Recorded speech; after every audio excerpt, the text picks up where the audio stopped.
이제 예수님께서 붙잡히시기 직전에 하셨던 대제사장적 기도의 마지막 단락에 이르렀습니다. 잠깐만 더 요약해 보자면 5절까지는 예수님 자신을 두고 기도하셨습니다. 마지막 당신의 사명을 잘 마무리하시기 위해서 기도하신 내용이 5절까지이고요. 6절서부터 19절까지는 예수님께서 두고 가실 제자들을 위한 그런 기도를 하셨습니다. 그리고 오늘 읽은 이 본문이 제자들이 또 두고 갈 다음 세대, 또 그 다음 세대, 오고 오는 제자들, 교회, 성도들을 위해서 기도하신 내용이 오늘 본문에 나옵니다. 9절에서 보시면 예수님께서 본격적으로 제자들을 위해서 기도하실 때에 내가 그들을 위하여 비옵나니 내가 비옵는 것은 이렇게 시작한다면 오늘 본문 20절도 내가 비옵는 것은 이렇게 똑같은 패턴으로 시작하죠. 보통 이런 패턴이 나타날 때 여기가 단락을 끊는 지점이구나 그렇게 생각하시면 되겠습니다. 그래서 오늘 본문 20절서부터 이제 본격적으로 예수님의 제자 그리고 제자들로 말미암아 세워질 교회, 오고 오는 세대의 그 교회들을 위해서 예수님께서 기도하고 계신다라는 것을 알 수가 있겠습니다. 앞으로 믿게 될 성도, 그러니 여기엔 누가 있습니까? 예수님의 제자들의 제자들, 제자들의 제자들, 그렇게 제자 삼고 하는, 다시 말해서 오고 오는 모든 세대, 정말 예수님을 머리로 하는 참교회, 모든 시대, 과거와 현재와 미래에 속한 예수님의 몸에 속한 성도들을 위한 기도라고 정의할 수 있겠습니다. 그렇게 정의하고 나면 좀 가슴 뭉클해지는 순간이 있는데 거기에 나도 포함된다는 거예요. 이 성경에 구체적으로 예수님이 나를 위해 기도하신 본문이 나오는 거죠. 그걸 생각하면 이 본문이 개인적으로는 굉장히 특별하게 느껴졌다라고 그냥 생각하고 있습니다. 예수님이 나를 기억하시고 이 세상을 살아가는 동안 나에게 기대하고 소망하는 바를 기도에 담아 두셨으니 이 말씀이 참 중요한 내 삶의 모토가 되면 좋겠다, 그런 생각을 합니다. 여러분, 예수님이 여러분을 위해서 기도하셨다니까요. 가끔씩 저한테 기도 요청을 하시는 분들이 있고 또 한 번씩 만나서 말씀도 좀 듣고 나누고 신방을 가서 기도해 주면 굉장히 힘과 위로를 받으신다라는 분들이 있습니다. 내가 뭐라고, 목사가 뭐라고, 목사가 기도하는데도 힘이 되고 위로가 되고 그 어려움을 이겨낼 수 있는 그런 이제 밑받침이 된다라고 그렇게 말씀들 하시는데, 아니 예수님이 기도하신다는데 그러면 말 다 한 거 아닙니까? 예수님이 하고야 내가 너를 위해 기도하고 있다, 김 집사 내가 너를 위해 기도하고 있다, 그러면 얼마나 힘이 될까? 너무 위로가 되더라고요. 감사하더라고요. 그런데 예수님이 2000년 전에 이렇게 기도하고 끝나셨느냐? 그렇지 않습니다. 예수님의 기도는 지금도 계속되고 있죠. 로마서 8장 34절에 보시면 예수님에 대해서 이렇게 소개합니다. 죽으실 뿐 아니라 다시 살아나신 이는 그리스도 예수시니 그는 하나님 우편에 계신 자요 우리를 위해 간구하시는 자라. 예수님 지금 뭐 하고 계신다고요? 우리를 위해 지금도 하나님 보좌 우편에서 대제사장적 기도를 하셨던 그분이 대제사장으로서 우리를 위해 기도하고 계십니다. 지금도요. 히브리서 4장 14절에서도 그렇게 말합니다. 그러므로 우리에게 큰 대제사장이 계시니 승천하시니 곧 하나님의 아들 예수시라. 우리에게 있는 이 대제사장은 우리 연약함을 동정하지 못하실 리가 아니요 모든 일에 우리와 똑같이 시험을 받으시노로되 죄는 없으시니라. 그러므로 우리는 긍휼하심을 받고 때를 따라 돕는 은혜를 얻기 위하여 은혜의 보좌 앞으로 담대히 나아갈 것이라. 그래서 예수님이 우리를 위해 기도하신다라는 이 시작 말씀으로부터 우리가 먼저 힘을 얻었으면 좋겠어요. 예수님이 날 기억하고 계신다. 내 어려움을 알고 계시고 나를 위해 기도하고 계시고 내가 힘일지 않도록 붙들고 계신다. 극한 고난의 순간에 스데반을 생각해 보십시오. 극한 고난, 죽음의 순교의 순간에 막 우겨쌈을 당하고 돌로 던져짐을 당하고 있는 그 순간에도 아무 소망이 없잖아요. 그때 하늘 보자 우러러 보았을 때 예수님이 어떻게 하고 계셨어요? 하나님 보좌 우편에 서 계시는 것을 보죠. 앉아 계실 수가 없는 거예요. 이 결정적인 순간에, 최고로 힘든 순간에 예수님은 보좌에 앉아 계실 수가 없어서 스데반에게 힘을 주시기 위해서 벌떡 일어나셔서 스데반과 함께하고 계시는 거예요. 그 보좌 우편에 서 계신 우리 주님의 그 은혜를 우리가 항상 기억할 수 있기를 바랍니다. 좀 어려워도, 남들 모른다고 생각해도, 사방으로 우겨쌈을 당한다고 느껴질 때라도 하나님께서, 하나님 보좌 우편에 우리 주님께서 나를 위해 서서 기도하시고 힘주고 계신다. 그 사실을 믿고 힘내시기를 바랍니다. 그 사실을 믿고 힘내실 때 우리가 또 다른 한 가지 은혜를 더 누릴 수 있습니다. 히브리서 4장에서 말씀하고 있는 것처럼 대제사장이신 예수님이 우리를 위해 기도하고 있잖아요. 예수님이 우리의 백그라운드가 되어주시는 거예요. 뒷배가 되어주시는 거예요. 우리가 힘을 얻을 수 있겠습니까? 없겠습니까? 예수님이 나를 또 탁 서포트 해주시면 내가 담대하게 갈 수 있지 않겠어요? 이 세상에서 뿐만 아니라 히브리서 4장이 말씀하시는 것은 우리가 담대함으로 하나님의 은혜의 보좌 앞으로 나아갈 수 있다. 여러분, 구약시대를 생각해 보십시오. 누가 하나님의 보좌 앞으로 나아갈 수 있겠습니까? 섣불리 지성소로 기웃기웃 들어갔다가는 죽습니다. 거룩하신 하나님 앞에 아무도 들어갈 수가 없어요. 휘장이 하나, 둘, 3겹으로 쌓여져 있어요. 거기를 들어가려면 급이 돼야 되고 준비가 돼야 되고 또 들어갈 수 있고 또 들어가는 그 어려운 과정들을 다 겪어가게 돼 있는데, 예수님께서 십자가 지시고 죽으심으로써 당신의 찢어진 몸 사이로 언약을 완성하시고 그 사이로 우리가 지성소까지 그냥 뚫린 고속도로로 갈 수 있게 된 겁니다. 그래서 예수님이 나를 위해 중보하고 지금도 나를 위해 기도하신다는 것은 내가 어떤 순간이 있어도 나는 하나님 아버지 앞에, 바로 하나님 보좌 앞에까지, 지성소에까지 담대히 나아갈 수 있는 은혜를, 특권을 가진 사람이다. 그 믿음을 가질 수 있기를 바랍니다. 그러니 두려워 마시고 걱정하지 마시고 의심하지 마시고 담대하게 하나님 앞으로 나오십시오. 은혜의 보좌 앞으로 나와서 하나님이 예비해 주신 모든 은혜를 풍성하게 누리는 우리 모두가 될 수 있기를 바랍니다. 그 예수님께서 내가 너희들만 아니라 너희들의 말로 말미암아 나를 믿는 모든 사람들을 위해서 이제 기도한다 하고 기도하기 시작하는 겁니다. 이게 당연한 거예요. 보십시오. 예수님은 지금 떠나가시면서 당신이 떠나가시고 남겨질 제자들을 위해서 기도하고 있잖아요. 이 제자들도 마찬가지입니다. 제자들도 사역을 하다가 때가 되면 떠나갈 거 아니에요. 그럼 또 남겨진 교회가 있겠죠. 그 교회들을 위해서 계속해서 기도하고 있는 것입니다. 어떤 제목으로 기도하고 있는지 오늘 본문을 한번 조금 더 살펴보았으면 좋겠습니다.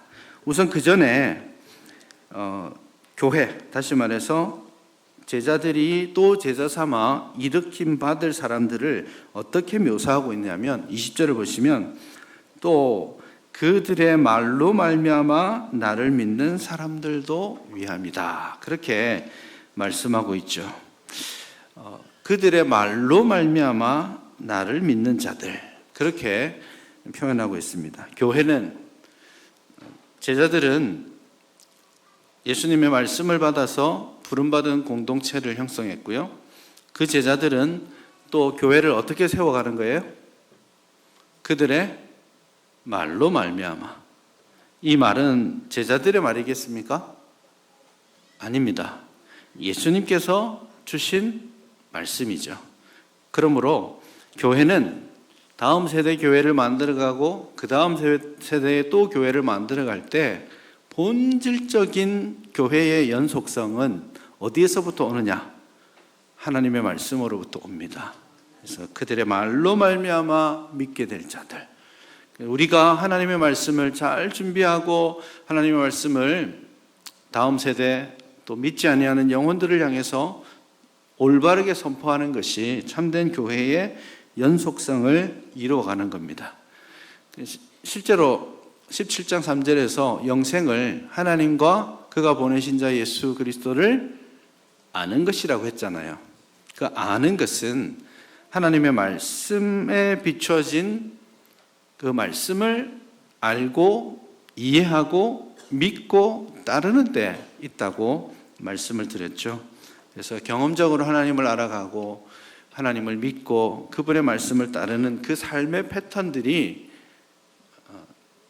초대교회에서부터 지금 어쩌면 다음 세대까지, 여러분, 이게 요즘 같은 소통의 시대에 교회가 가지고 있는 이 하나님의 말씀의 선포의 기능들을 좀 가볍게 생각하는 사람들이 좀 있습니다.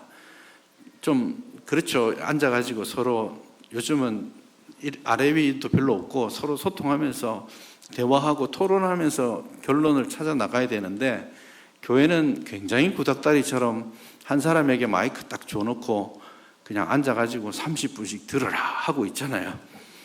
잘못 앉으면 나갈 수도 없어요. 지금 여기 옆에 앉으신 분들은, 중간에 앉으신 분들은 옆에 분들 좀 밀쳐내고 나가려면 힘들어요. 그러니까 굉장히 폭력적인 거라고 생각할 수 있는데, 사실 교회는 하나님의 말씀으로부터 계속해서 새로운 그리고 건강한 교회들이 세워질 것이기 때문에, 이게 사람들이 보기에는 대단히 미련한 방식일지 모르겠지만 하나님의 말씀의 올바른 선포만이 교회를 교회되게 하고 교회를 건강하게 만들고 교회가 다시 또 다른 교회를 세워갈 수 있게 한다는 것을 여러분 꼭 기억할 수 있기를 바랍니다.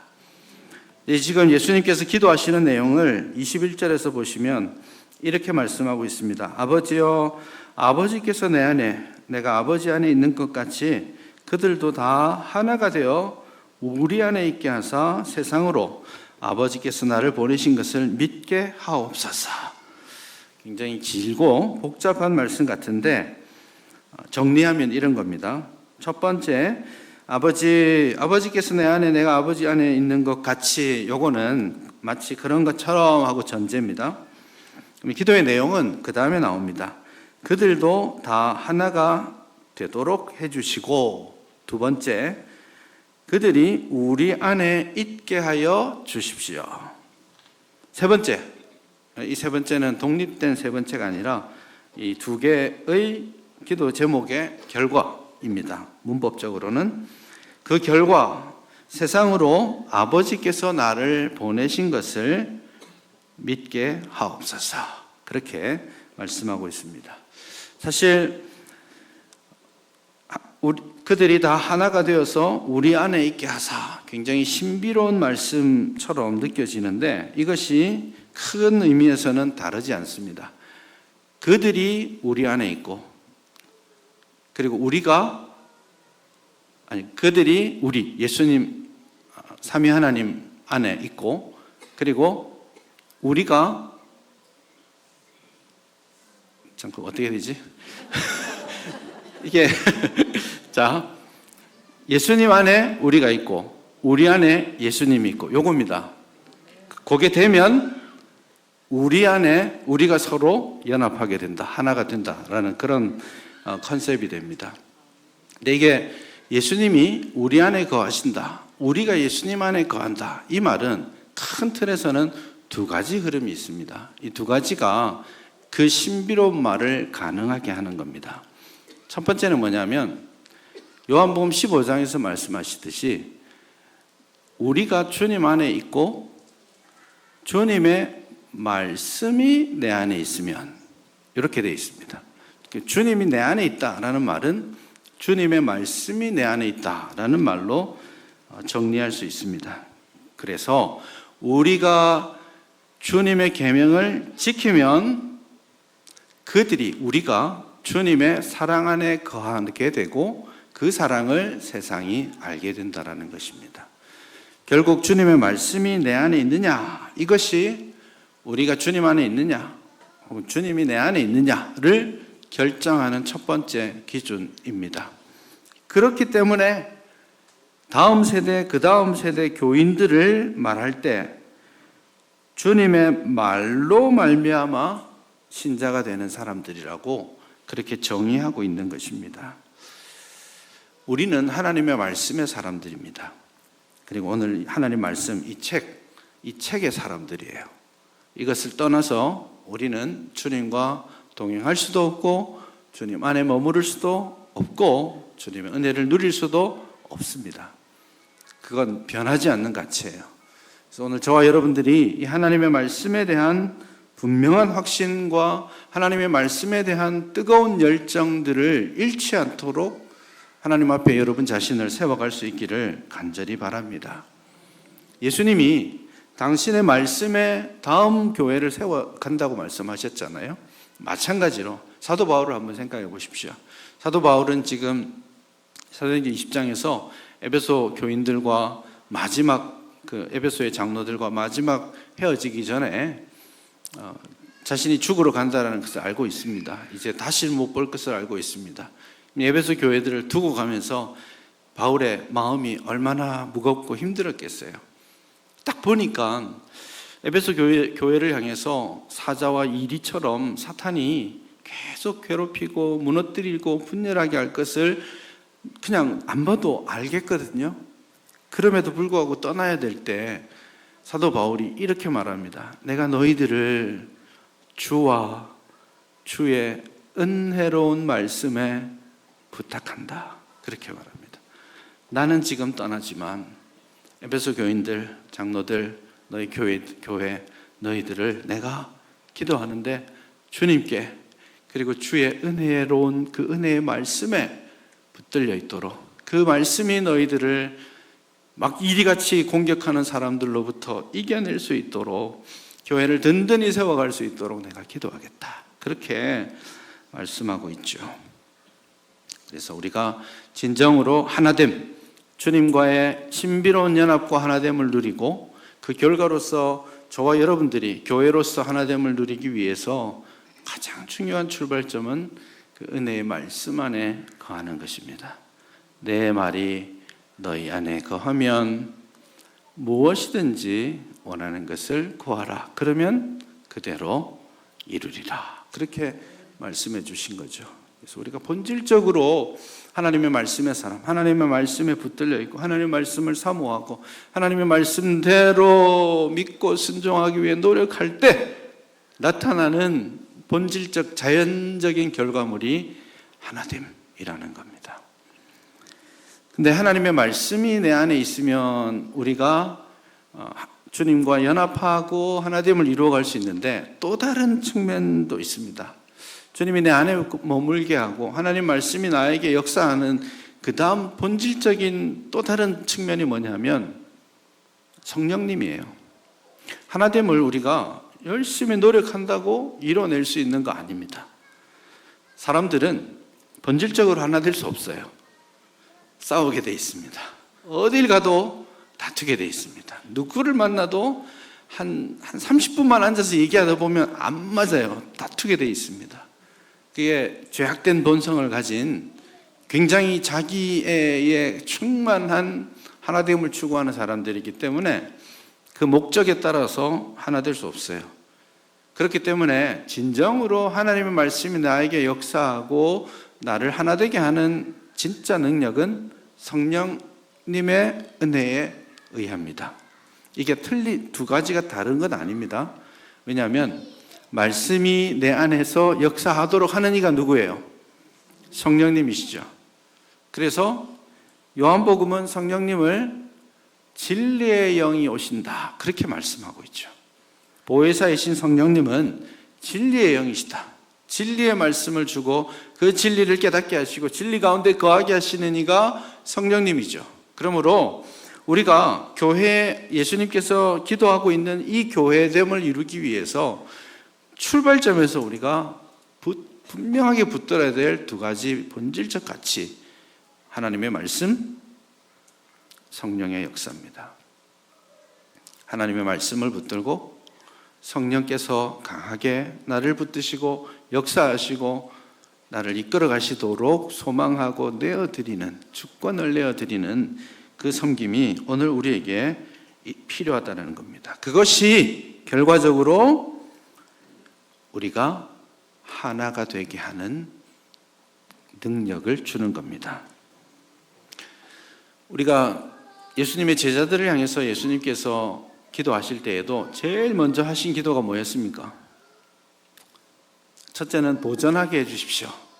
두 번째가 실질적으로 제자들이 실행해야 될 그 기도의 내용이 하나됨이라고 했죠.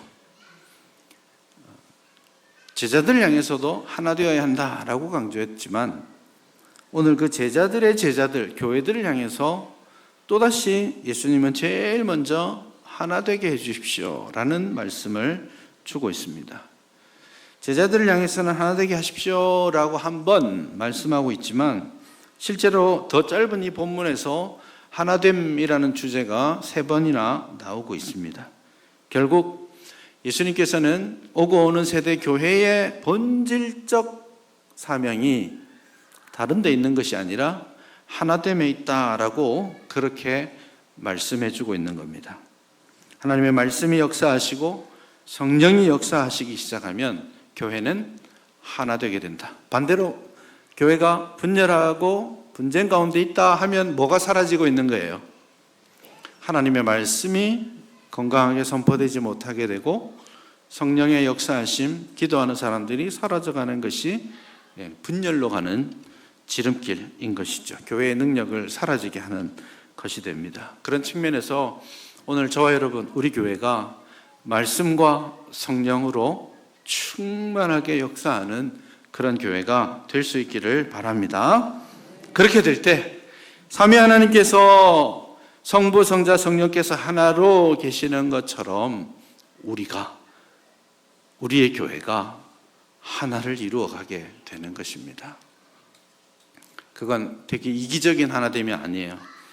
세상은 이기적으로 하나됩니다. 도움이 되면 연합하죠. 뭔가 받을 게 있어야 연합하잖아요. 그런데 교회는 받을 게 없어도 연합합니다. 희생합니다. 죽어집니다. 왜 이게 가능하냐면 예수님의 십자가와 부활로 말미암아 가능한 겁니다. 죽어져도 나를 죽여서라도 할 수 있는 일이 생기는 거예요. 근데 그 용기가 어디에서 오느냐?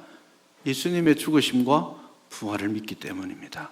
이 부활 신앙이 나를 희생하게 하는 사랑으로, 나를 희생하게 하는 하나됨으로 이끌고 가는 겁니다. 이 부활 신앙이 내가 좀 더 어려움에 처해지더라도 공동체를, 내 이웃을 더 사랑하리라, 혹은 내가 잊혀지고 죽어지는 그 순간이 되더라도 주님의 말씀이 흥황하게 되기를 소원합니다. 이렇게 말할 수 있는 거예요. 왜요?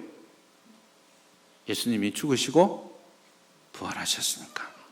그래서 내 죽음도 더 이상 끝이 아니라 내 죽음도 유익함이라 라고 고백할 수 있는 것입니다. 삼위 하나님의 하나됨의 속성을 따라서 우리가 온전히 하나됨을 이루어갈 수 있기를 바랍니다. 근데 오늘 본문은 하나 되게 하십시오 라는 말로 끝나지 않고요. 사실 요한복음이 반복적으로 강조하는 것이기도 한데요.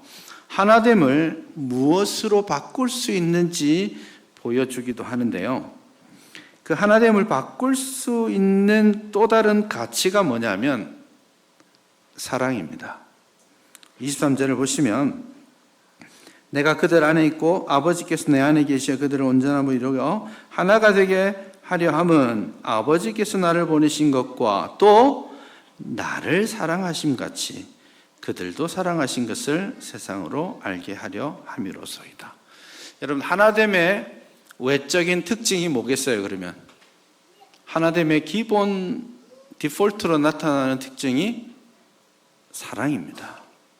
그래서 하나되게 해주십시오라는 말하고 사랑하게 해주십시오라는 말이 결과적으로는 같은 말이 되는 거예요. 본문은 하나되게 하셔서 세상이 그것을 보고 알게 해주십시오라고 말씀하죠.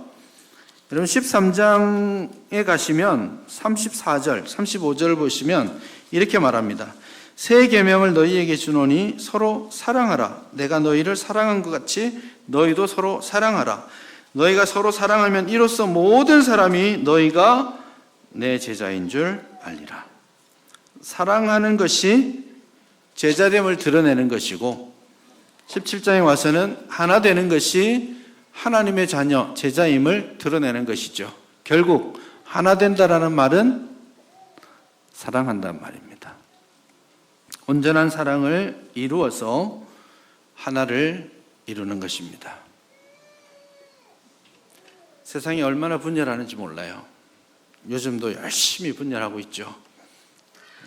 정치의 계절이 되어가지고 한마디 한마디 꼬투리 잡아가면서 서로 미워하고 상대방을 쓰러뜨려야 내가 사는 그런 시대를 살고 있습니다. 정치만 그런 것도 아니죠.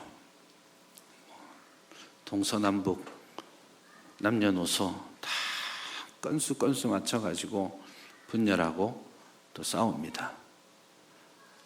그런 세상이기 때문에 교회가 이 세상 가운데 진짜 두려움이 되려면, 진짜 능력이 되려면 사랑하면 됩니다. 온 천지 싸우는데 교회를 봤더니 사랑하거든요. 그러면 사람들이 쟤네들은 뭐지? 뭐 하는 집단이지? 쟤들은 왜 저렇게 살지? 사람들마다 자기 호주머니, 자기 유익을 위해서 선택하며 살아가고 있는데 교회를 딱 봤더니 사랑함으로 희생하잖아요. 사랑하기 때문에 섬기는 걸 보는 거죠. 그게 능력입니다. 그게 진짜 교회가 우리 하나님의 말씀 공동체로서 예수님의 제자인 것을 드러내는 가장 강력한 방식입니다. 그게 오늘 본문이 우리에게 요구하는 겁니다. 이걸 할 수 있는 세상의 유일한 기관이 교회입니다. 교회 외에 어떤 기관도 존재하지 않아요. 자선도 하고 이런 거 섬기는 사람들 많이 있지만 그 근본에 자기가 있습니다. 자기 사랑이 있어요. 어떤 의미에서는 자기 만족과 자기 유익을 위해서 그 일을 하고 있어요. 하지만 그걸 다 빼고 예수님 때문에 나를 위해 죽으시고 부활하신 그 주님의 은혜 때문에 내가 죽어지고 희생할 수 있는 유일한 기관이 교회입니다. 지금 본문이 우리에게 그것을 말하고 있습니다. 교회는 마땅히 하나 되어야 돼. 교회는 마땅히 희생하면서 사랑할 수 있어야 돼. 그래야 세상 사람들이 야, 저기가 진짜 하나님 믿는다더니 그런가 보다. 그런 교회의 모습을 보고 사람들이 하나님을 알게 되는 겁니다. 우리가 말하는 바를 따라서 알게 되는 게 아니고 우리가 살아가고 있는, 우리가 사랑하고 하나 되기 위해 노력하는 정말 비정상적인, 이 세상에서 비정상적인 그런 공동체를 추구하고 만들어갈 때 사람들이, 세상이 교회를 보고 하나님이 계시기는 하구나. 하나님이 정말 저들을 사랑하고 계시는구나. 그렇게 깨닫게 되는 것입니다. 그 사랑이 우리의 가장 중요하고 본질적인 사명이다. 사랑이 사명입니다. 다른 일 많이 안 해도 괜찮아요. 무슨 일을 하든지 사랑에 기초해서 내가 깨달은 바 알게 된 하나님, 그 하나님을 사랑하는 마음으로 우리 교회를 위해서, 우리 이웃을 위해서 사랑하고 섬길 때 그게 진짜 교회의 능력을 얻게 되는 겁니다. 그게 진짜 성도의 본분인 것이죠. 복음을 전할 때에 우리가 생각할 수 있는 두 가지 측면이 여기입니다. 우리의 사명이 두 가지로 한번 정리해 보자면, 첫 번째는 존재가 사명인 게 있습니다. 그게 지금 제가 말하고 있는 겁니다. 교회의 존재론적 사명. 뭐라고요? 하나 되고 사랑하는 것입니다. 그게 존재예요. 뭘 다른 걸 하라고 부르시는 게 아니고 그거 하라고 부르시는 거예요. 그것만 해도 사명을 감당하는 거고, 그것만 해도 능력이 나타납니다. 진짜 그거 믿고 우리 교회가 하나됨을 추구해 갔으면 좋겠습니다. 저와 여러분들이 정말 주님의 마음으로 이웃을 사랑하고 교회를 사랑할 수 있기를 바랍니다. 그리고 이 하나됨은 사실은 조금 더 넓혀서 생각하자면 지상의 우리 교회, 제일영도교회만 이야기하는 게 아니에요. 교회는 예수님의 몸된 교회잖아요. 이 몸된 교회의 신앙 고백에 제일영도교회만 있는 게 아니고 제2영도교회, 제3영도교회, 제4영도교회 다 있는 겁니다. 남의 교회, 다른 교회가 아니라 우리 교회입니다. 그런 의미에서 우리의 이 신앙 고백 때문에 교회 그 윗단위에서 노회가 있고 총회가 있는 거예요. 그리고 산하 교회들이, 지역 교회들이 함께 연합해서 활동도 하고, 잘 참석하진 않지만 연합 재직회도 있어요. 노회에 무슨 재직회가 있지? 무슨 신앙 고백이 거기 들어있는 겁니까? 재직회는 어디에 있는 겁니까? 교회에 있는 거 아니에요. 근데 노회가 무슨 재직회를 가집니까? 신앙 고백인 겁니다. 제일영도교회가 하나 되는 것이 다가 아니고, 그걸 넘어서 지상에 있는 교회들이 신앙 고백을 함께하고 있는 모든 교회가 한 형제, 한 자매, 한 교회, 한 몸이라는 것을 고백하고 그 가치를 지켜나가기 위해서 노력해야 하는 겁니다. 요즘은 교회도 일꾼 찾기 힘들고 시간 빼기 너무 힘들잖아요. 근데 무슨 노예 연합회 일 하는 거 더 부담스럽죠. 갈수록 힘을 잃어가는 게 사실입니다. 여전도 연합회 일꾼 없다고 막 그러고, 맞습니까? 없답니다. 좀 하셔야 돼요. 바빠도. 이 신앙 고백에 해당되는 겁니다. 남전도회 연합회 일꾼 더 없어요. 청장년 연합회 가보면 안타깝습니다. 좀 하셔야 됩니다. 그게 신앙 고백이에요. 나의 하나됨만 아니라, 우리 교회의 하나됨만 아니라 다 같이 지상의 모든 몸된 교회가 하나됨을 이루어서 함께 온 세상을 향해서 복음의 능력을 올바르게 보여주고 선포할 수 있어야 되는 것이죠. 그런 측면에서 온 지상의 교회들이 다 같이 연합하고, 신앙 고백이 같으면 한 몸, 한 교회로서 연합하고, 신앙 고백이 좀 다른 교회들도 있잖아요. 교단도 다르고 하나 되기 애매한 그런 사람들도 있긴 있습니다. 그런 경우에는 함께 연합하고 같이 연합 사역들을 감당해내면서, 비록 우리가 조금씩 다르지만 지상에 완전히 다른 종교들도 있고 이단들도 있잖아요. 같이 힘을 모아서 든든한 교회를 함께 세워가기 위해서 노력하는 것이 오늘 저 여러분들에게 정말 필요합니다. 그게 지금 당장은 좀 허비되는 건가 싶을지 모르겠지만 그 교회들이 다 같이 잘 돼야 됩니다.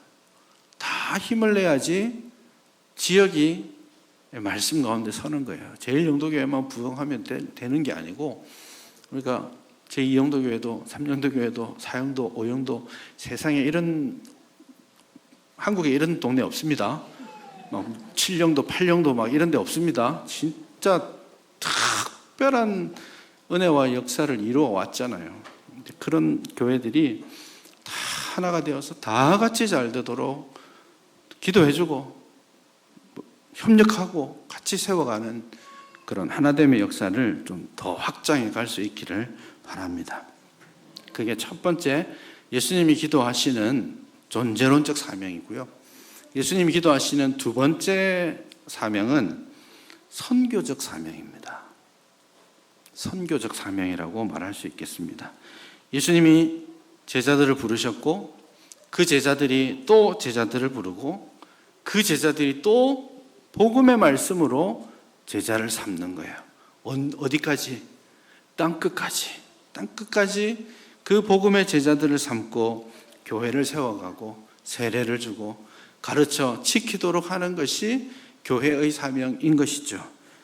그것이 오늘 본문에서 우리가 하나 되어서 우리가 하나 된 것으로 말미암아 혹은 우리가 사랑함으로 말미암아서 세상 사람들이 하나님을 알게, 아버지를 알게 하시고 우리가 그분의 제자인 것을 알게 해 주십시오 라는 것이 두 번째 선교적 사명이라고 할 수 있습니다. 지난주에 우리 대만에서 오신 그 사절단을 만나지 않았습니까? 말도 안 통하는 그분들이 우리 교회 와가지고는 어머니 교회라고 하더라고요. 가슴이 찡하지 않았습니까? 60년 전에 뿌린 씨앗이 60년 후에 엄마라고 찾아왔다라는 게 마음에 좀 찡함도 있고 다짐도 좀 했었습니다. 저는 첫 번째 다짐은 지금 뿌리는 씨앗이 60년 후에 다시 오겠지 그런 생각했습니다. 캄보디아에 또 혹은 우리가 협력하고 기도하는 여러 49개 선교지에 우리가 재정적으로 기도로 후원하고 그 뿌리는 씨앗이 지금은 보이지 않아도 60년 후에 엄마하고 오겠구나 그런 소망을 가지고 이 일을 잘 감당하자 그런 생각 하나 했고 또 하나의 다짐은 60년 후에 엄마하고 왔는데 없어지면 안 되잖아요.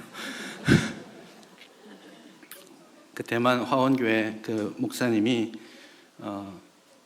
처음 이제 어머니 교회라고 방문했는데 우리 어머니 교회 이렇게 크고 사람들이 많이 모여 있으니까 너무 좋다고 그렇게 말씀하시는 걸 들었는데 60년 후에도 캄보디아에서 사절단에 와서 우리 60주년 예배 같이 드립시다. 그럴 때 우리 제일영도교회가 더 왕성하게 사명 감당하고 있었으면 좋겠다. 그런 소망을 가졌습니다.